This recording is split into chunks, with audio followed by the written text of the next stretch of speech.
Welcome to the Building Your Career podcast. I'm your host, Don Tarjanskis, and join us as we explore the world of construction.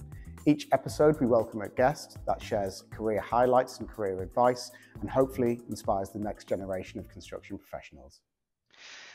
Hello, everyone. Welcome to another edition of Building Your Career podcast. I'm excited to have James Dunford, Commercial Manager at Interkey, as today's guest. And I suppose I'll start where we all start off in terms of getting James just to introduce himself, the company he works for. So, James, tell me a little bit more about your current job role.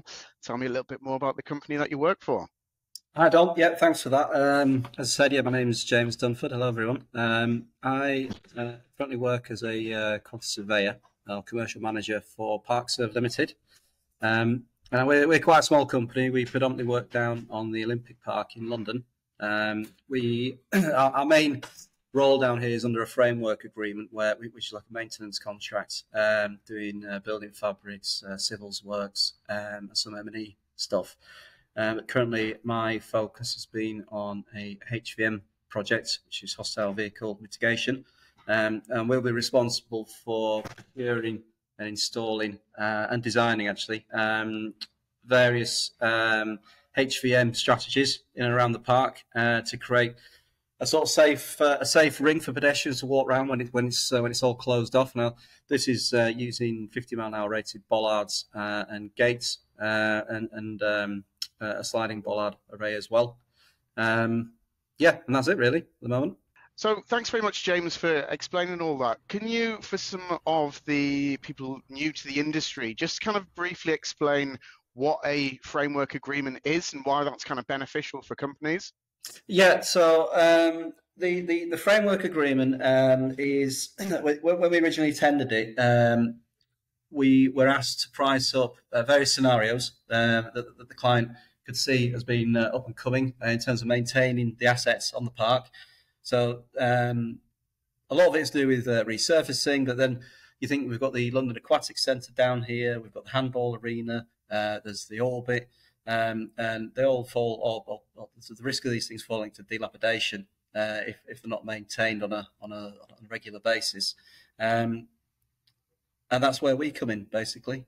So we have an agreement where we have our prelims paid for, so we'll have a management team which is covered under a budget, a separate budget.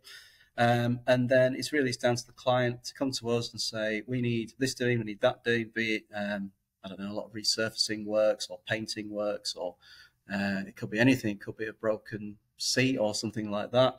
And then we present to them our price to do the works, and then they instruct us on that basis. Brilliant. So when we first tendered it, they came to us and said, right, they gave us a few scenarios. We need 3,000 meters of this spec of resurfacing to do. Can you give us a rate on it? That sort of thing. And then we lock those down into the contract, those rates, and that's how I proceed on that sort of basis. Brilliant. And I suppose the Olympic Village is someone that's very close to my heart, because when I was a Part 2 architect, I actually used to live in Bow and cycle through my practice what was a huge wasteland. So my flat used to overlook that huge wasteland that is now the Olympic Village. So I kept in close kind of contact with that and was reading the news every day to see how the site was progressing. So I think it's an absolutely incredible scheme. But if we could just carry on.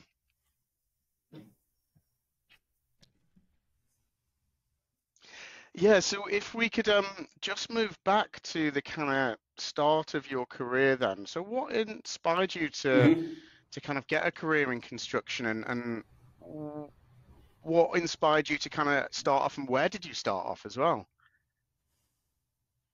Desperation. I'm only joking. So I've got my route into construction is very unorthodox, really. My first passion was sort of art and design, so I originally trained to do 3D animation, believe it or not. You probably tell from my accent I'm not from London, I'm from up north, where opportunities in that sort of work is rather thin. So we moved down to London to try and get work in there. Whilst I was studying, I was always working on building sites, just labouring and doing bits and bobs, which gave a real good sort of grounding or backgrounding for me, or knowledge into the construction industry from top to bottom. So you can't throw into anything, but a kind of boots on the ground insight.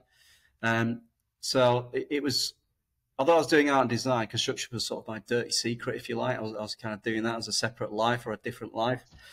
So when I moved down to London, obviously, I struggled to find work in animation, and just fell into construction, but more in the office space sort of thing. And then gone from there, really, and just managed to work for, I'd say, relatively small companies, and just work through the mills there. And then to do QSing, I did what is a postgraduate course. So if you've got a degree, you can approach a university. I went to London South Bank. It's a 2-year part-time course, and the more or less, they cram in your 3-year course in 2 years, and you get the qualification. And then obviously, if you want to go client side and do the consultancy thing, you can go and do your RICS from there on in. So yeah, it was a good introduction and a good route in. And here I am now. Brilliant. And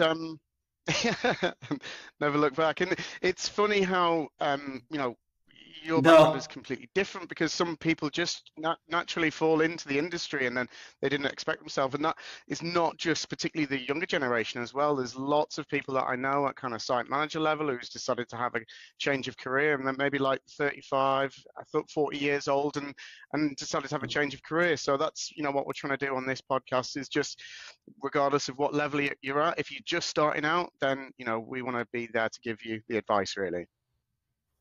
Are you a job seeker, tired of endlessly scrolling through job boards with no success? Has your job search hit a dead end? Well, we're here to tell you there's another way. Here at Quest Personnel, we offer a variety of free resources to help job seekers just like you. Our team of expert recruiters is here to help you through every step of the job search process, from CV writing to interview techniques. But that's not all. We also offer exclusive access to workshops, networking events, and other job roles that you simply won't find anywhere else. So what are you waiting for? Get in touch now on our website, questpersonnel.co.uk. James, if you could give yourself one piece of advice, just one, when you first started off in the construction industry, what advice would you give your younger self? I'd probably, as I've alluded to earlier, there's a lot of procrastination on my account, part of, what sort of direction. And it's like, it's probably the hardest decision you make in your life, isn't it? Where do you want to go? What do you want to do? And maybe I clung on to the dream a little bit too much, where I should have got in here a little bit sooner. Maybe I came to the table a little bit later than I could have done, and progressed a little bit further down the line. It would probably be just get on with it, really. And you kind of touched on it before as well, in terms of the RICS route as well, and not doing the 3 years and doing 2. So there's many different paths into getting into the kind of commercial side of the construction industry. So what options are there out there for people who either want to go down the university route or maybe want to try another route? So what would you kind of suggest as good routes in?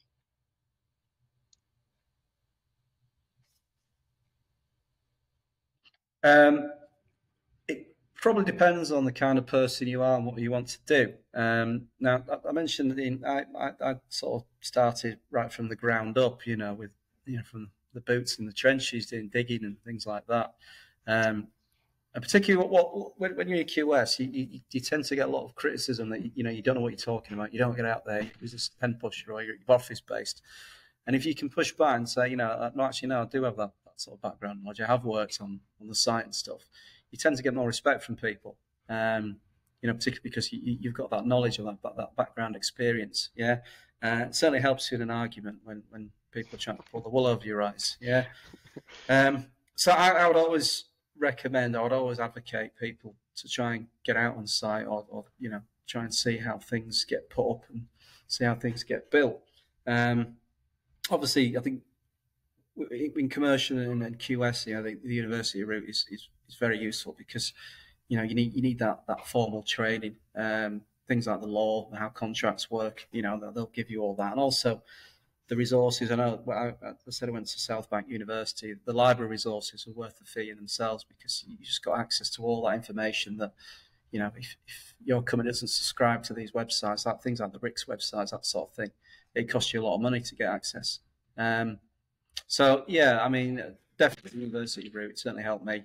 And then yeah, if you can gain some sort of site experience, then fantastic. I mean, also, I've always worked for smaller companies. When you work for smaller companies, you tend to wear a lot more different hats. Whereas I think if you work for a bigger company, you tend to be more of a cog in the machine kind of thing, where you're just churning stuff out. And I've spoke to quite a few people on my course, who are just doing that. You know, they weren't getting a fully rounded knowledge of the job and what they were doing. They were just, you know, processing bits of information or commercial information.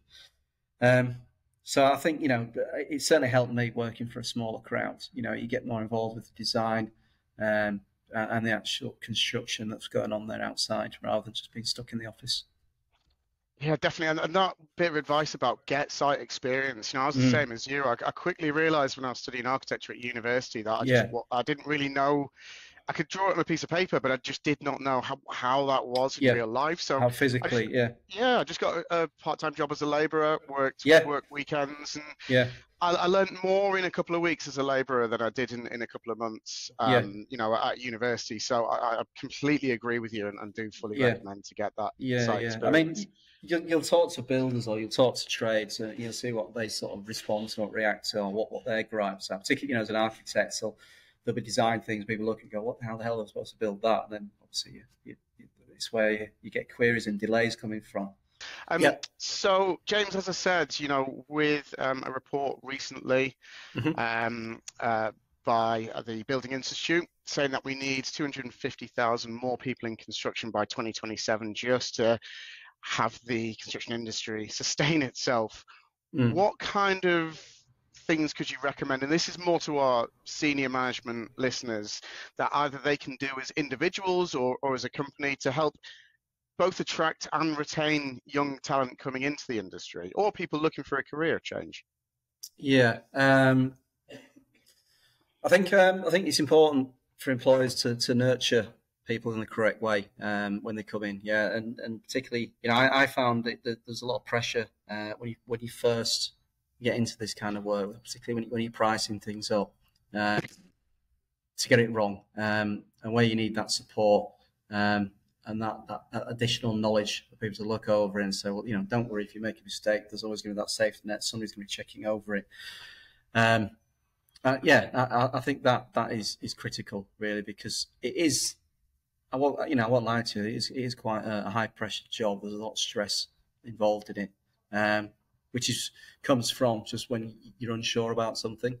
So I think, if you're going to attract people and keep them within the industry, that they've got to be sufficiently blooded. It's like, I suppose it's you come out of university and that's just the start of it. It's not like you come out of the university and you're a fully functioning QS or whatever. You know, you've got a good background knowledge into what you're expected to do, but that's really when the learning starts, and when, you know, people need to nurture you through there.